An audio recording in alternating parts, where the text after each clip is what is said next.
whole day and he took off the Sunday.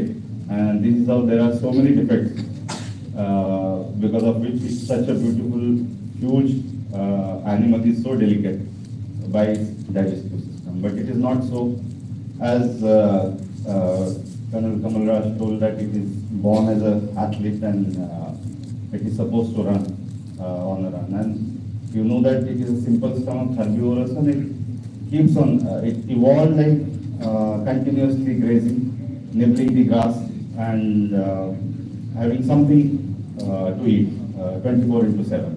This is how its stomach never got evolved into such a stage where it can take on a lot of stress. And for our own good, what we did was instead of keeping it into the grazing, we got him into the stables and formulated feeds which are not really suitable, because we cannot keep feeding the horse the whole day and whole night. So we made concentrate feed, which is not supposed to be the normal diet of a horse. And we divided its diet into two major meals, like one in the morning or one in the evening. So this is how the problem started when we started getting the equine colic. And the one more important thing is it is a hindgut fermenter.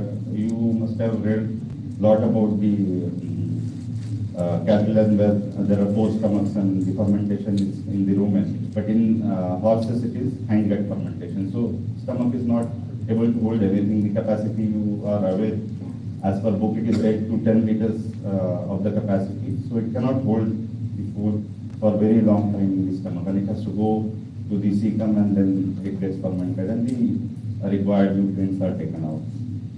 So in this case, the animal becomes more prone to the colic.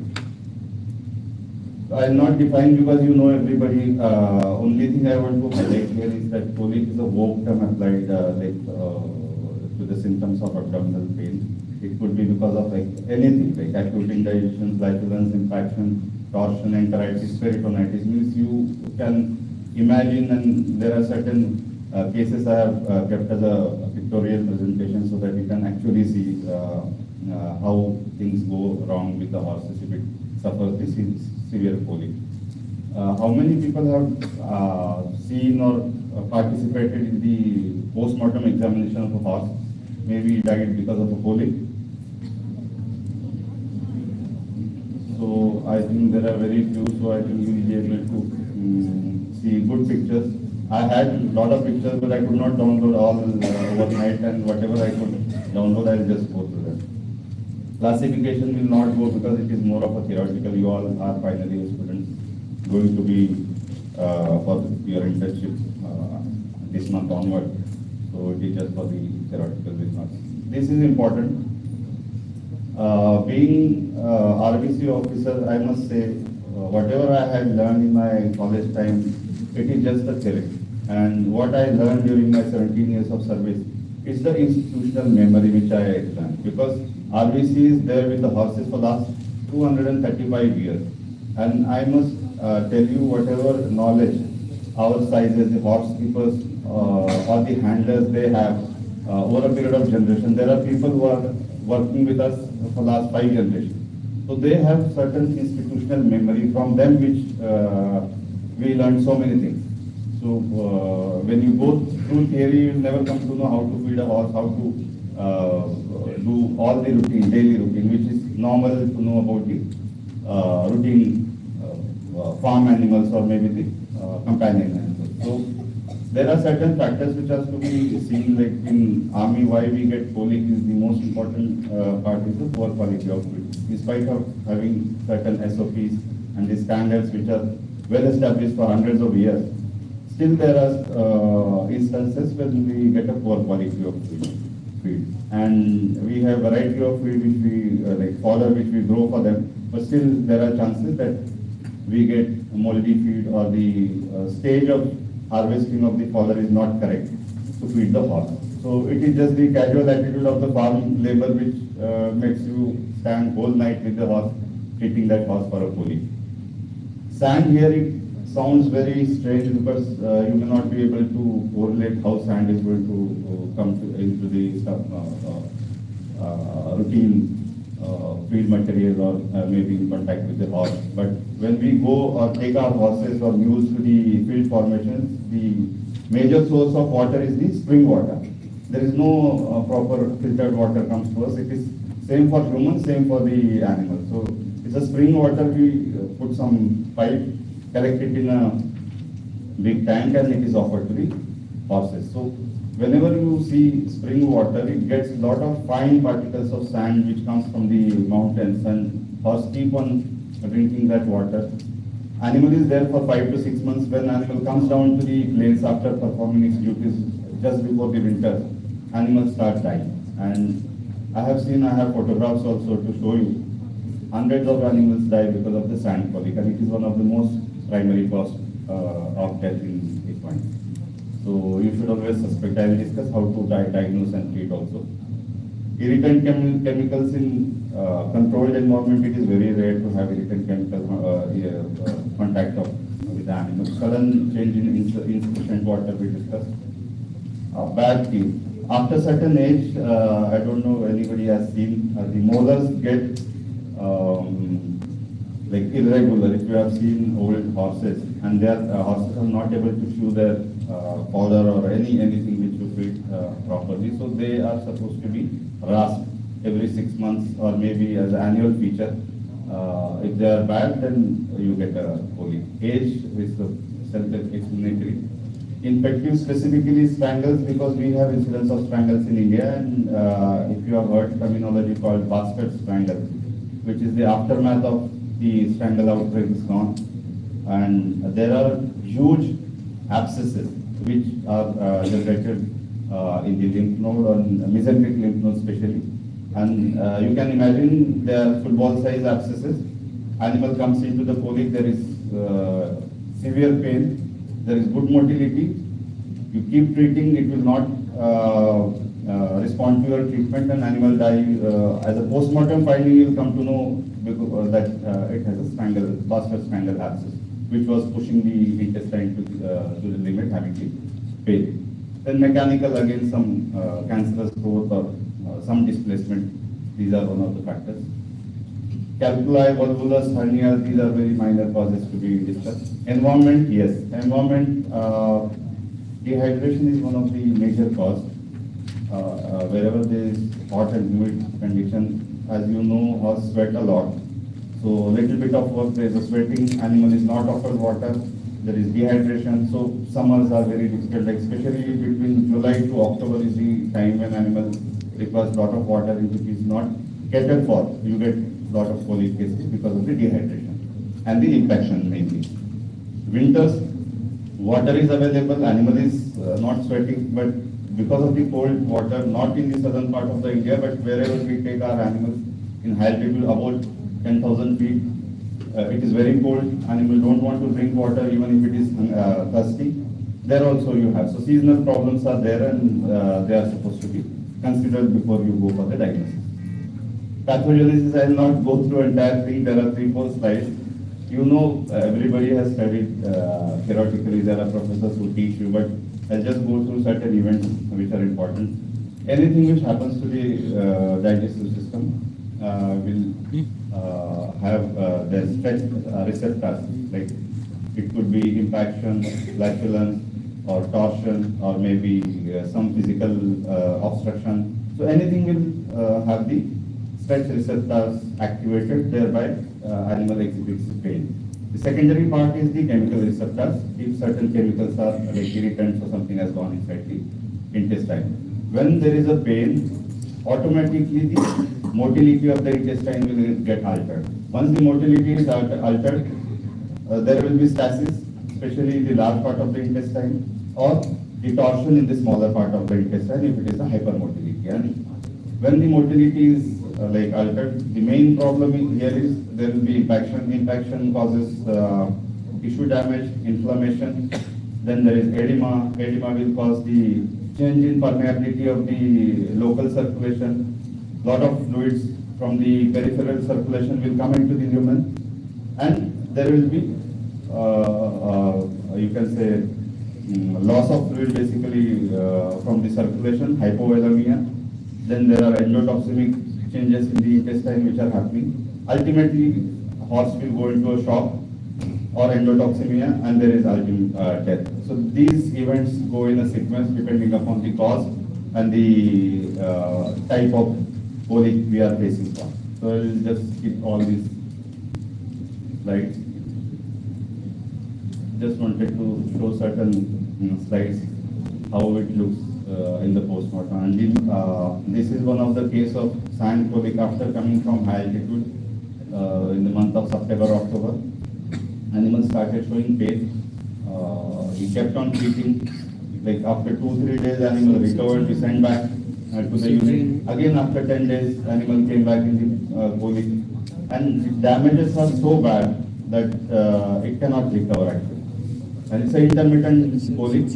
It may recover for a day or two, and there is a recurrence. This is only 5 kgs of sand, which I could find the picture. I have recovered 17 kgs of sand in the left ventral colon. Entire colon was filled with the sand. You can see how fine it is, and it only comes from the free-flowing water which is offered to them during the high altitude tenures. The way if you have a history, then how do you diagnose it? So in field, what we do, because we don't have certain facilities when we are actually in the field, so we do a sleeve test. If it is in the books, I don't know, but sleeve test is basically you have a rectal sleeve. So you collect some amount of feces from the rectum, then mix it with water and hang it for some time, like half an hour or so, and see if there are sand particles in the bottom. If you happen to discover or identify or diagnose the case at early stage, the treatment recommended is normally what we do, we call it as salining. It is not a book terminology, it's basically the term which we use. In salining, we use the salt and Maxel at the rate of 1 gram per kg, and it is given orally through nasogastric tube for continuous 4 to 5 days. And simultaneously, the horse is kept hydrated, because when you give hypertonic solution orally, it will create lot of loss of circulatory fluid also. So that is one treatment. Otherwise, as per book, if you go the isabgol husk, which is given for 15-20 days or maybe till the time you get a negative sleeve test of consecutive 3 negative tests. But if you compare with the effectivity of the cost between the isabgol husk and the salt solution, isabgol husk comes out to be costlier after. But if somebody, owner or the organization can afford to do it, that is one good thing you can keep giving. And if it is a recurrent case, you can keep giving it in the field. So that this is how it can be managed. And in case there is a pain, because there is no alternative, you cannot, unless you go for surgery, there is no other way to take out the sand. This is again one of the post-mortem examination. If you see the first cut, the blood which is coming out from the peritoneal cavity, it is because of the massive damage that has happened to the entire system. And when we open, you can see cecum is okay. The ventral colon, there is impaction due to not having sufficient water. This is basically the impaction of food. There is no sand, nothing. When the left ventral colon is impacted, you can see what happened to the small intestine. It is basically the secondary infection, then endotoxemia, then the end result is the death of the animal. Again, third case came with the severe pain. Initially, we treated with the painkiller and hydrated animal, but animal did not respond. There was impaction in the stomach, impaction in the colon, large colon, and because of the impaction and the long-standing case, there is a torsion. I could not get a better picture, but this was 360-degree torsion of the loop of jejunum against its own axis, and see the mucous membrane, how it has turned into. So these cases, outside horse being a strong animal, it might not exhibit entire symptom, but inside lot of changes keep happening. So whenever you treat a colic case, you should consider everything, what is going to happen to its system. Again, you can see to imagine a torsion of a large intestine of horse is very difficult because it's a huge organ to get twisted, but it happens if it is a long-standing case, not treated properly, not hydrated, or remain in the field where you have no access to the advanced treatment. So there these kind of cases happen. This is complete lecture. You can see difference between the two sections of the intestine. And even if you do surgery in this case, in the later stage, it is very difficult to make this animal survive. Again, animal keep on eating.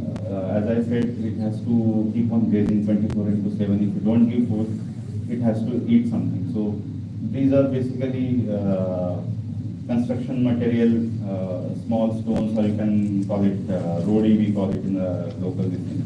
So to fill its stomach, it kept on eating. There is no obstruction, there is good motility. We thought it will go away, like we kept on giving purgatives and everything was done, but this would not come as a sleep test positive because these are heavy stones.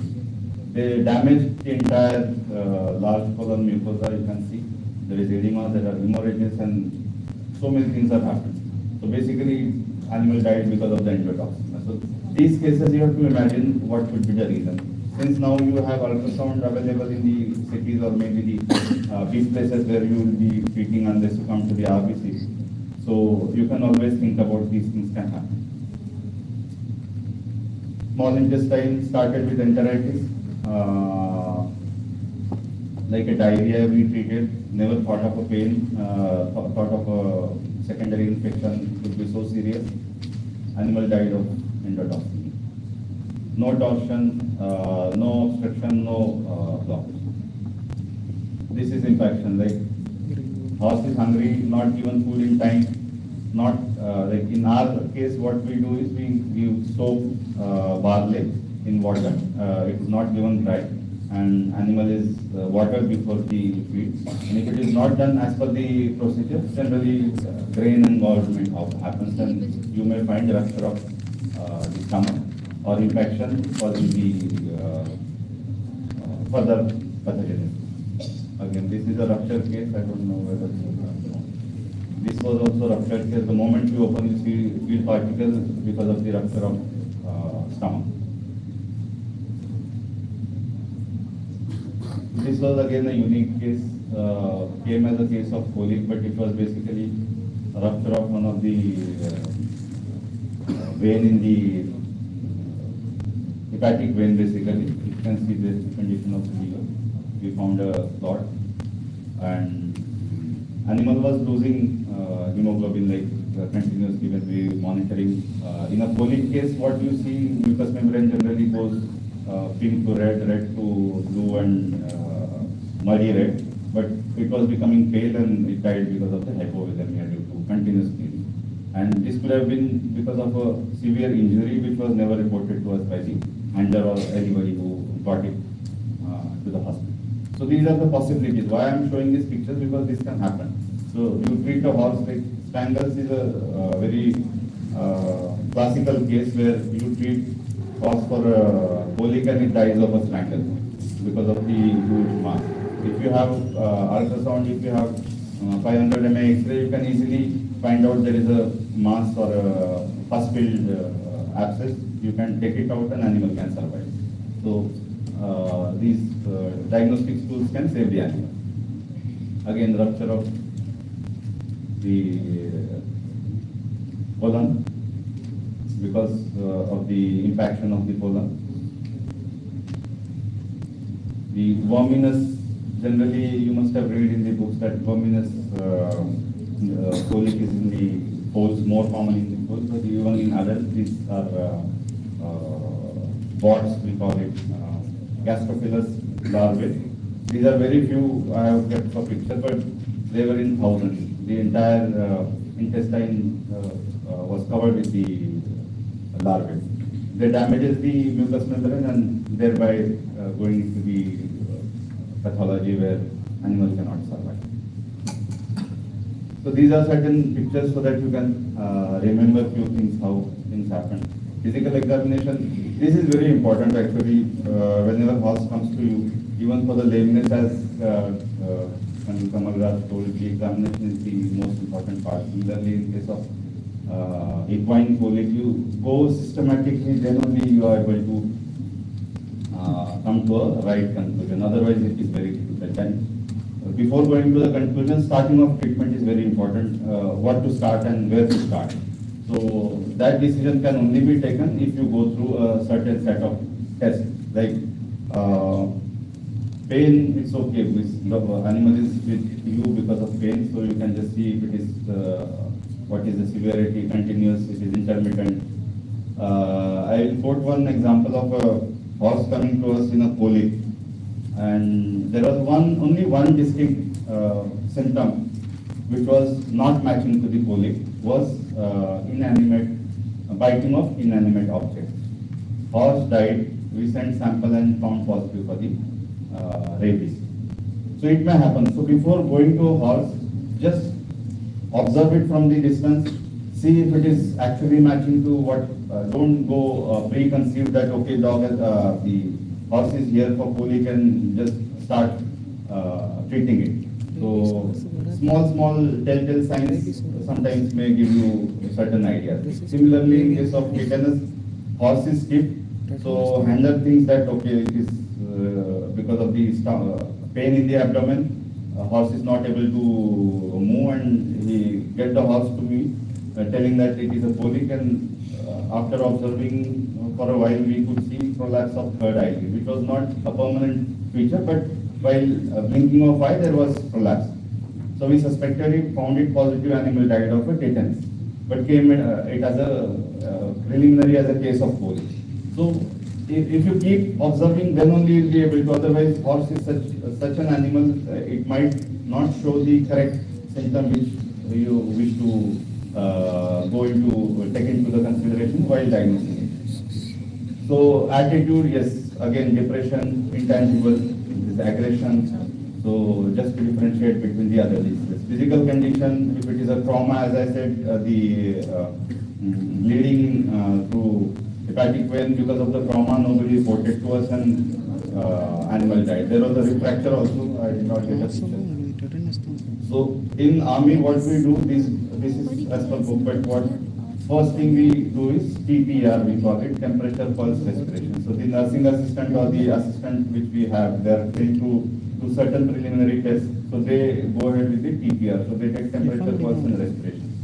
Then we start grading the animal according to what is the situation, what should be given, what is the prognosis. So these are first three things. If you can do temperature, is okay.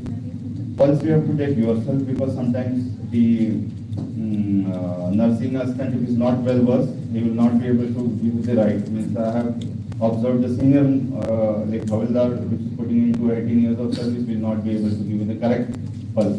So pulse is one thing which I believe that a doctor should check, and then only you decide what is the condition of the case.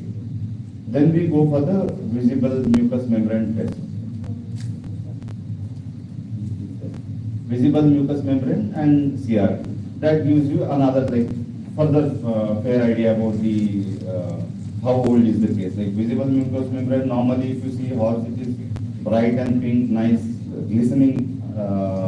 In colic initial stage, it will turn into a little bit of redness, but you won't be able to differentiate between a normal and abnormal unless you have observed multiple number of animals. Then goes to the dark red, then blue, and then it goes to the muddy. So it is the progress of the disease which will decide the condition of the visible mucous membrane in the. So it is very, very important to observe the visible mucous membrane, not during only initial stages, but also as the disease progresses, as you keep on treating the animal. And CRP. CRP is important because you have to decide how much fluid to be given. And you will be surprised, there are instances where we have to give hundreds of liters of fluid in 24 or 48 hours of time, just based on the CRT, because at places where we don't have the facility to even conduct a normal CBC, so these parameters are important in from field point of view. nasogastric intubation. How many of you have done nasogastric intubation? This is again a very important and life-saving procedure which you can learn. Very simple. If you have a silicone proper, that real nasogastric tube, and not a pipe which we use for gardening.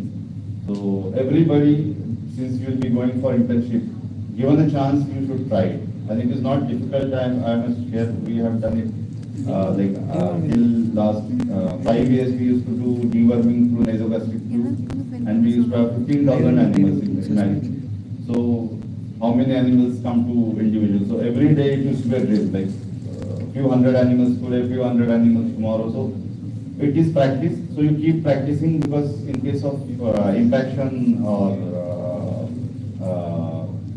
maybe flatulence with impaction, just by doing a nasogastric intubation, you can take out the reflux and you can save animals. I have saved animals just by doing it. The moment the reflex comes out, the motility starts, the intestine and the rest of the organs, they get into the place, they work normally, and things are done. Apart from the decompression, it is helpful sometimes because you don't have amount of fluid or amount of medicine which is required to treat horse for a long time. So oral fluid can be given. That can also save on your amount of medication which is required. You can give a lot of things orally. So this, in case you want to be treating wet in equine, so you need to learn this technique. Auscultation of abdomen. So what I am telling is the examination before you are starting any kind of a treatment to the horse. You started with temperature, pulse, respiration, then you went for visible mucous membrane, then you check the CRP. Now you are at a stage where you want to see the motility of the intestine. So as a good doctor, you take a stethoscope, check all 4 quadrants of the horse, left upper, left right, lower, right upper, right lower, and you note it down on a treatment sheet. So this will help you to see the progress. If it is motility is good, you can go accordingly. If there is an impaction, you can go accordingly. So this will help you in deciding the treatment protocol. Percussion, generally it is very visible when we go for auscultation with the stethoscope. You need not even go for percussion because sounds of gas you can easily, it is very much qualified. Rectal examination, again, it is very, once you put hand, it is a different world altogether. You must have read everything in the books, but when you put hand, you will not be able to identify any of the organ, any of the, or maybe may not be able to place organ in their normal anatomy. So whenever you get chance, you must go for rectal examination. I have certain, I will share because I have certain pamphlet kind of thing which I had prepared to know how rectal examination, what you get. This single pamphlet I have cut into pieces so that I can share it here. So this is how it looks like, the normal anatomy. When you go inside, like this is the rectum, then the descending colon or a small colon, then this is the caudal border of the spleen. You can see that blue, and there is one yellow thing that is nephrosplenic ligament. So you can palpate the caudal border of the spleen, then the nephrosplenic ligament, and the left kidney. Then you go down, you can palpate the descending colon or a small colon. Then go down, you can palpate even the pelvic flexure of the large intestine. And once you know the normal location, if it is displaced, you can easily find out. And the cecum in case there is flatulence. So these are different conditions. Basically, we will not go through in detail. I'll share it with anybody before I leave this place. So these are various conditions like cecum, flatulence in the cecum. There is entrapment of intestine into the nephrosplenic ligament. There is a condition where small intestine has come and entrapped into there's a torsion and entrapment of small intestine. So there's a dorsal displacement of the pelvic flexure. So there are so many conditions. These are only few which are very common and which you can easily identify without using any gadget like ultrasound or maybe the radiology. So these you can keep as a reference. And this also I'll keep it, it's a small pamphlet for differential diagnosis, and then you can go for that. This is a single page.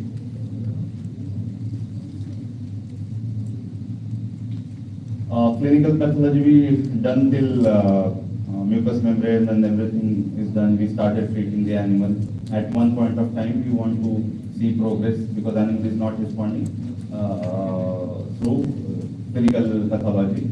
So you send the sample for hematology, or you take out the peritoneal fluid and send it for the analysis of peritoneal fluid. So everything comes in handy basically to take the decision. And the amount of money, the amount of resources, the amount of medicine which is required to treat colic is humongous. And if you take decision at the right point of time, whether to treat further, whether to go for surgery, or whether to leave the animal or euthanize.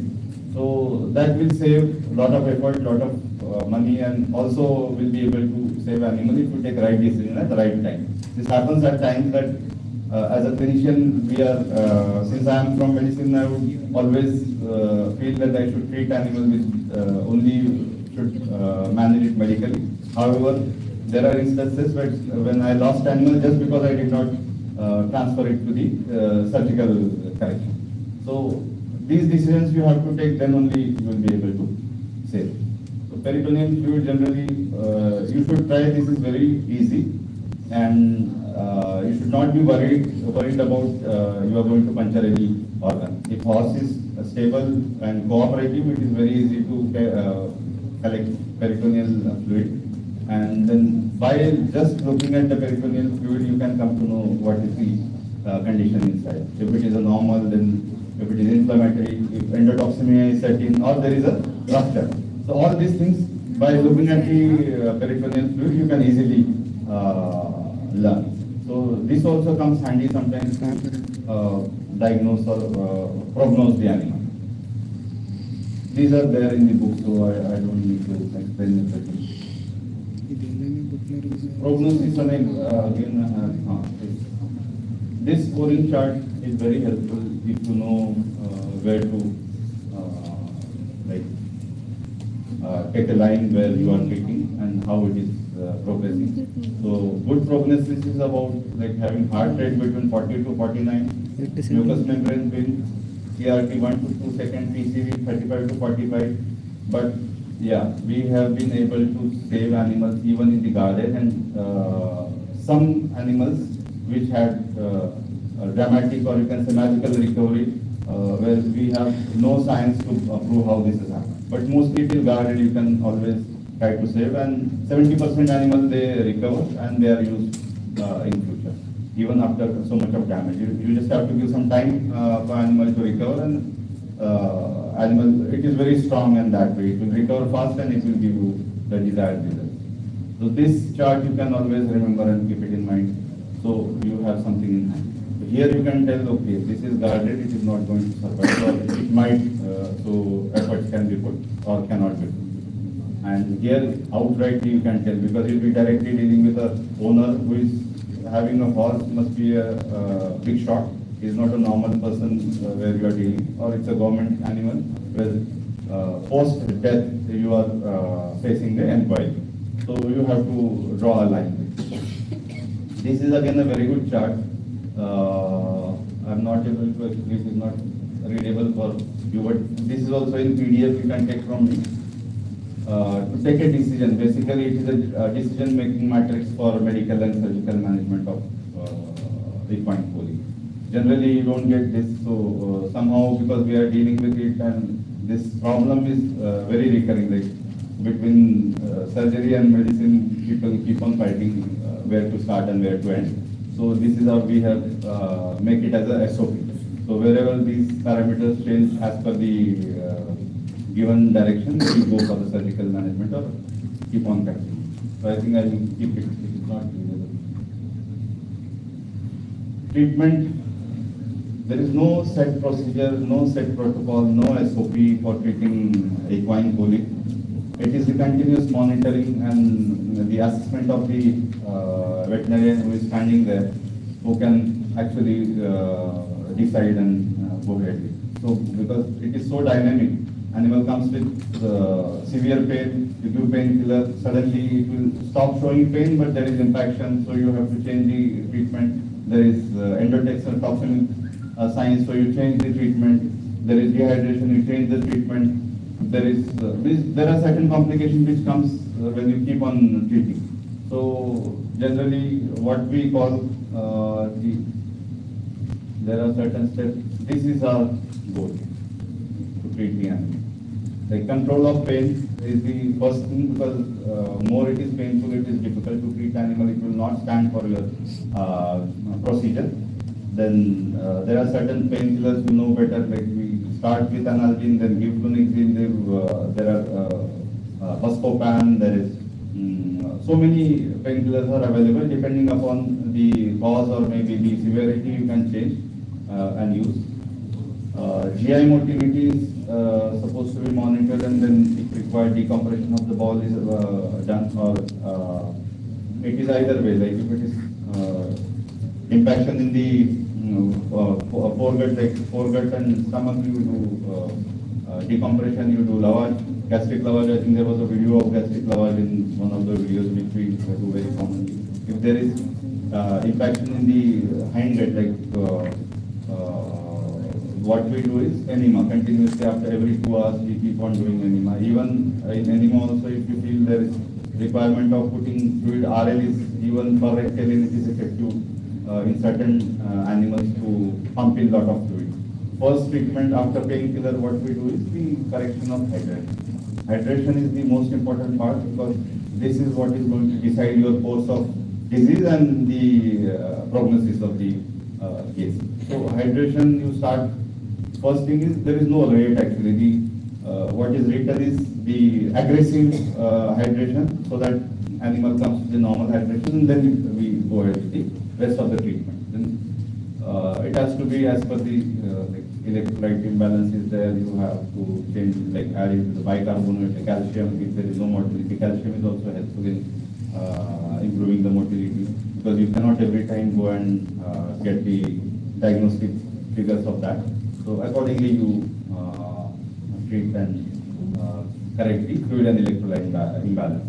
And laxatives. Laxatives is basically, once animal is treated and under the recovery phase, then you keep on giving. Like you don't directly change into the normal feed. You give laxative. We call it bran, basically, which is available, rice, wheat bran, rice bran, soaked in a warm water. Add some salt, and that is given for few meals, like 2 to 4 meals are given. See the patency of the intestine, pieces are coming, the whatever, like with bran you give a certain like mineral oil is given. So if it starts coming from the rectum, then you are sure that there is a patency, and you can go ahead with the normal diet. Normal diet starting with the green, shifting on to the dry powder, and then last is the concentrate. So these are the sequence where we basically go for the treatment. So I'll try to sum up, because it's a huge thing. Decompression we discussed. Cecal duct. This when there is a flatulence in cecum, you can easily palpate through rectum, and it is safe. You must have seen lot of decompression by penetration, like needle in dogs, like which is done in maybe GDV cases, or similar can be done on the right side, right flank. Left flank problem here is the spleen and the kidney. Otherwise, right side it is spleen. When there is flatulence, you can easily pass a 18 gauge or a 16 gauge needle, put it in a fluid so that there is no negative pressure, and once you decompress, because cecum is one complex organ where there is no way for the gases to go out, because there are very small cecocolon and ileocecal junctions which are very small, and the impaction is there, so it won't be able to take out those gases. So the moment you take out the gases, basically it will change the position. If it is happen to be a torsion, partial torsion, the torsion will get corrected. The organs which are displaced because of the gas in the cecum, they will come into the normal, pain will stop and animal will recover. So this one procedure you can do, I have done 5 times in the same animal, nothing happened, no bleeding, and it is safe. So don't get scared to do the decompression on the right side of the flank. If it is not feasible, because we have done multiple times, we have done even per rectally, because it is easily accessible. You can access cecum when it is there is a flatulence. So you take needle, cover with the maybe the needle cover with a long pipe which we generally use for the IV fluid, and you puncture from here per rectally. That is also safe. Nothing happened, no bleeding, because certain cases it happened that animal died, we could not save, and as a conscious doctor, I always check whether it has happened because of any of my mistakes. So till now, I have not found any bleeding or any organ damage because of the percussion or this decompression. So don't hesitate to decompress. It will definitely help you treating the animal, saving the life. So it could be done through the right flank, or you can do it per rectal, depending upon how it is accessible to you. So stimulating, motility,